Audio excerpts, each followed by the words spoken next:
Hello friends, मैं सोनम जैन। आप सभी देख रहे हैं एस जे सोनम चैनल पर आप सभी का स्वागत है। दोस्तों, आज की कहानी है एक साजिश भाग 2। कहानी शुरू करने से पहले कर दीजिए चैनल को सब्सक्राइब, क्योंकि जब भी मैं लेकर आऊँ नई नई कहानियाँ तो आप सभी को पता चल सके। वीडियो को लाइक एंड शेयर करना बिल्कुल नहीं भूलिएगा, इससे मुझे मिलती है नई नई कहानियाँ देखने के लिए प्रेरणा। तो चलिए कहानी शुरू करते हैं। वही अजनबी लड़की अंजलि से कहती, मैं तुम्हारी बात क्यों मानूं और तुम्हारी बातों में आकर मैं अपने प्यार की परीक्षा क्यों लूं? मुझे मेरे प्रेमी पर पूरा विश्वास है, फिर मैं तुम पर विश्वास क्यों करूं? मैं समझ गई, तुम यह सब सिर्फ इसलिए कर रही हो ना क्योंकि मेरी बातों की वजह से तुम्हारी नींद डिस्टर्ब हुई थी। इतनी सी बात पर तुम मेरी ज़िंदगी ख़राब कर देना चाहती हो। अंजलि, तुम्हारी ज़िंदगी बर्बाद ना हो सिर्फ इसलिए कह रही हूँ। मुझे तुमसे कोई बुराई नहीं और तुम मेरी कोई दुश्मन नहीं कि मैं तुम्हारी ज़िंदगी ख़राब करूँगी। वही लड़की आ गई ना अपनी औकात पर। अभी कुछ ही समय पहले तुम कह रही थी कि तुम मान रही हो कि मेरा बॉयफ्रेंड मुझसे प्यार करता है, और जब मैंने तुम्हारी बात मानने से मना कर दिया तो तुम फिर से उसे धोखेबाज कहने लगी। देखो, तुम्हारी बातों में आकर मैं ऐसा कुछ भी नहीं करने वाली जिससे हम दोनों का रिश्ता खराब हो। तुम अपने से मतलब रखो और मुझे मेरा काम करने दो। बस सिर्फ 1 घंटा ही रह गया है मेरा स्टेशन आने में, फिर तुम अपने घर की, मैं अपने घर की। अंजलि कहती है, अभी तो बड़े हक से कह रही थी कि तुम्हें तुम्हारे बॉयफ्रेंड पर पूरा विश्वास है, तो अब कहाँ गया तुम्हारा विश्वास? और जब मैंने परीक्षा लेने की बात की तो पीछे क्यों हट रही हो? ऐसा कौन सा विश्वास है जिसके लिए तुम परीक्षा नहीं दे सकती? यदि तुम्हारा बॉयफ्रेंड तुमसे सच में प्यार करता है तो वही तुम्हारी परीक्षा में पास हो जाएगा और मैं हार मान जाऊंगी। लेकिन सच तो यह है कि तुम्हें खुद अपने बॉयफ्रेंड पर विश्वास नहीं है, जभी तो तुम परीक्षा ले नहीं रही हो। वही लड़की, तुम मुझे मजबूर क्यों कर रही हो यह सब करने के लिए? आखिर तुम्हें इस सब से क्या हासिल होगा? अंजलि, वो ही तो मैं कहना चाहती हूँ, इस सब से मुझे कुछ भी हासिल नहीं होगा। फिर भी मैं तुमसे कह रही हूँ, सिर्फ इसलिए कहीं तुम एक बहुत बड़ी साजिश का शिकार ना हो जाओ। सिर्फ मैं तुम्हें सतर्क करना चाहती हूँ, एक लड़की होने के नाते, एक इंसान होने के नाते। अंजलि कहती, इसमें इतनी सोचने वाली बात भी क्या है? यदि वह तुमसे सच्चा प्यार करता है तो वह तुम्हें क्यों छोड़ेगा, और नहीं करता है तो इससे अच्छा यह है रिश्ता होने से पहले ही टूट जाए। बोलो, क्या मैं कुछ गलत कह रही हूँ? यदि तुम एक बार परीक्षा भी दे लोगी तो मुझे नहीं लगता कि उसे कोई परेशानी होगी। देखो, अब सिर्फ 15 मिनट बचे हैं, फैसला तुम्हारे हाथ में है। यह तुम्हारी ज़िंदगी का सवाल है, और ऐसा ही कुछ तुम्हारे माता पिता ने भी कहा होगा तुमसे जब तुमने अपने बॉयफ्रेंड के बारे में उन्हें बताया होगा।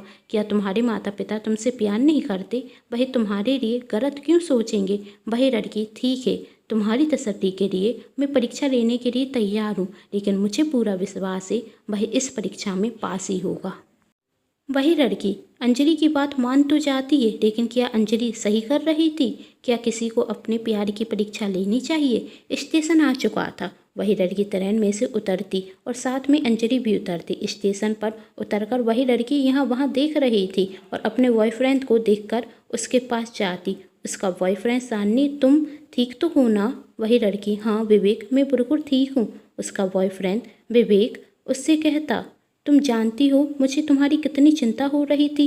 भगवान से सिर्फ यही प्रार्थना कर रहा था, तुम सही सलामत मेरे पास आ जाओ। आखिर मैं तुम्हारे बिना रह नहीं सकता। तुम मेरी जिंदगी हो। सान्नी, जानती हूँ कि तुम मुझसे बहुत प्यार करते हो और तुम्हें मेरी बहुत परवाह है, लेकिन तुम चिंता मत करो, मैं बिल्कुल ठीक हूँ, मुझे कुछ भी नहीं हुआ। देख लो, सही सलामत है तुम्हारी सान्नी। विवेक कहता है, शुक्र है कि तुम ठीक हो। तुम्हें अपने पास देख कर मुझे बहुत खुशी हो रही है, लेकिन वही बैग कहाँ है? तुम तो अपने साथ पैसों का बैग लेकर आने वाली थी ना? चलो, वही बैग मुझे दे दो, मैं संभाल कर रख देता हूँ। सान्नी, बैग? विवेक, हाँ, बैग लेकर आने वाली थी ना तुम अपने साथ? सान्नी, हाँ, लेकर तो आई थी, लेकिन वही चोरी हो गया। विवेक, चोरी हो गया? सान्नी, हाँ, चोरी हो गया। जब तुम मुझसे बार बार बैग के बारे में पूछ रहे थे तो ट्रेन में बैठा एक व्यक्ति हमारी सारी बातें सुन लेता और वही मेरा बैग चोरी कर कर भाग जाता। मैंने उसे रोकने की बहुत कोशिश की, लेकिन उसने कहा, अपनी जान प्यारी है तो बैग मुझे शांति से दे दो, वरना जान चली जाएगी। मैं डर गई और मैंने उसे बैग दे दिया और वही इसके पहरे वाले स्टेशन पर बैग लेकर भाग गया।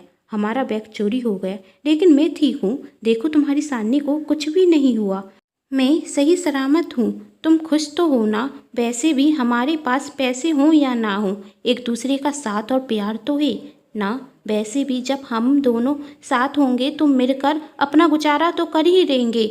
और रही बात मेरे पापा की सुख सुविधाओं की, तो जब मैं अपने पापा का घर ही तुम्हारे लिए छोड़कर आ गई तो उनकी सुख सुविधाएं क्यों नहीं छोड़ सकती।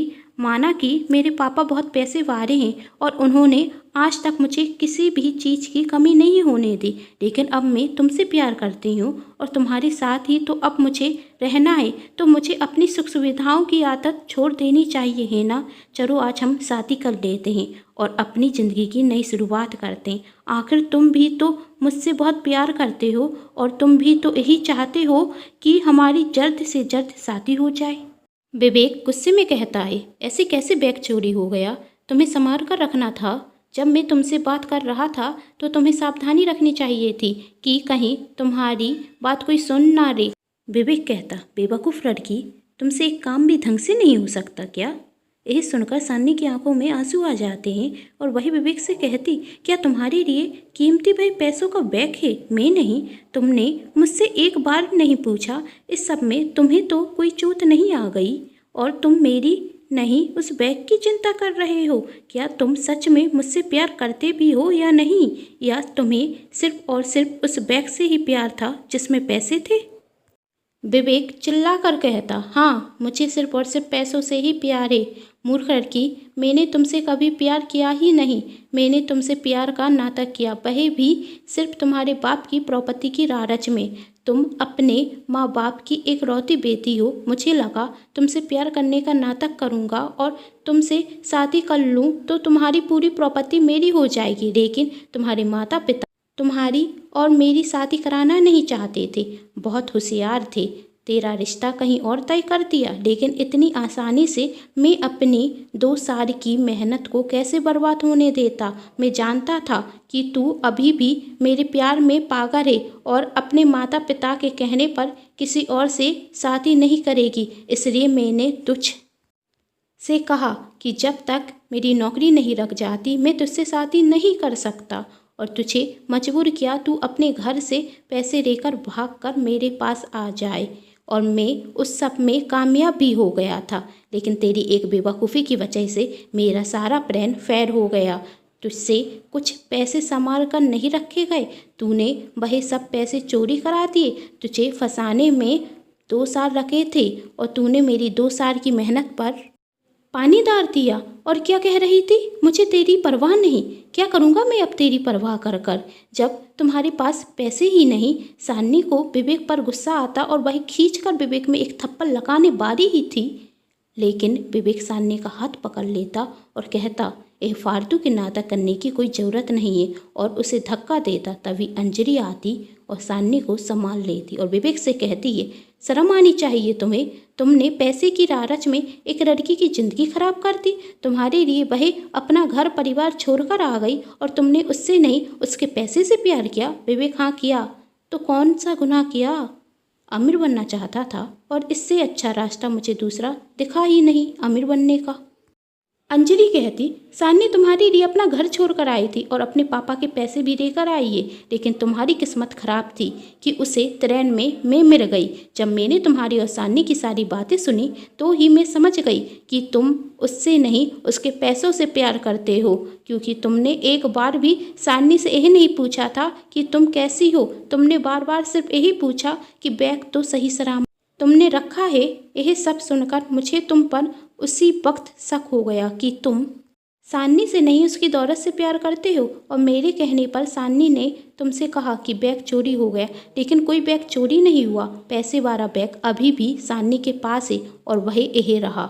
सान्नी ने तो तुम पर इतना विश्वास किया था कि वह मेरे बार बार कहने पर भी अपने प्यार की परीक्षा लेना नहीं चाहती थी। उसे विश्वास था कि तुम उससे सच्चा प्यार करते हो और तुम्हें पैसे की कोई भी लालच नहीं है। यही सब सुनकर विवेक कहता है, सान्नी मुझे माफ़ कर दो, मुझसे बहुत बड़ी गलती हो गई। मैं तुम्हारे प्यार को नहीं समझ सका, लेकिन अब मैं तुम्हारे प्यार को समझ चुका हूँ। चलो हम आज ही शादी करते हैं। सान्नी, तुम्हें मुझे जितना मूर्ख बनाना था बना चुके। अब मैं तुम्हारी इन बातों में नहीं आने वाली। तुम यह सब सिर्फ इसलिए कह रहे हो क्योंकि तुम्हें पता चल चुका है कि पैसे वाला बैग अभी भी मेरे पास है और तुम पैसों की लालच में सिर्फ मुझसे शादी करना चाहते हो। चले जाओ यहाँ से। विवेक विवेक कहता, अभी तो मैं यहाँ से जा रहा हूँ, लेकिन मैं तुझे नहीं छोड़ूंगा।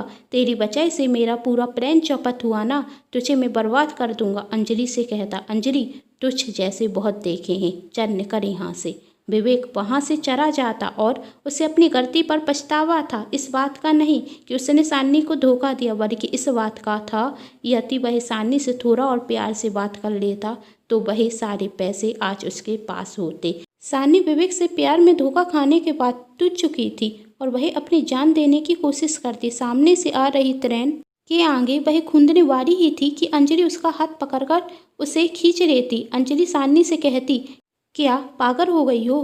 तुम क्या करने जा रही थी पता भी है? सान्नी, हाँ पागल हो गई हूँ। मैंने जिससे प्यार किया उसने मुझे धोखा दिया। अंजलि, एक झूठे इंसान की खातिर तुम अपनी जान दे दोगी? सान्नी, तो मैं क्या करूँ? मुझसे जो गलती हुई है उसकी सजा यही है।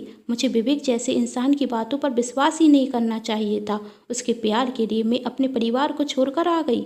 अंजलि, तुम पहले ही एक गलती कर चुकी हो विवेक जैसे इंसान पर विश्वास कर कर, लेकिन दूसरी गलती मत करो अपनी जान देकर। तुम अपने घर वापस चली जाओ।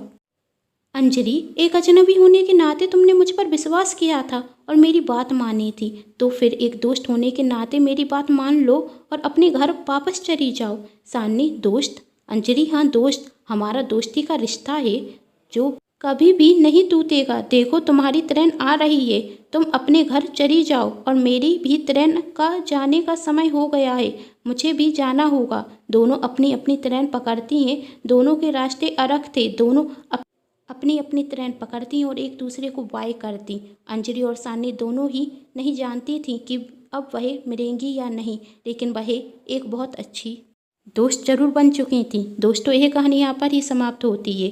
फिर मिलेंगे एक नई कहानी के साथ। तो कर लीजिए मेरे चैनल को सब्सक्राइब, क्योंकि जब भी मैं लेकर आऊँ नई कहानियाँ तो आप सभी को पता चल सके। कहानी पसंद आने पर चैनल को सब्सक्राइब, वीडियो को लाइक एंड शेयर जरूर कीजिएगा। Thanks for watching.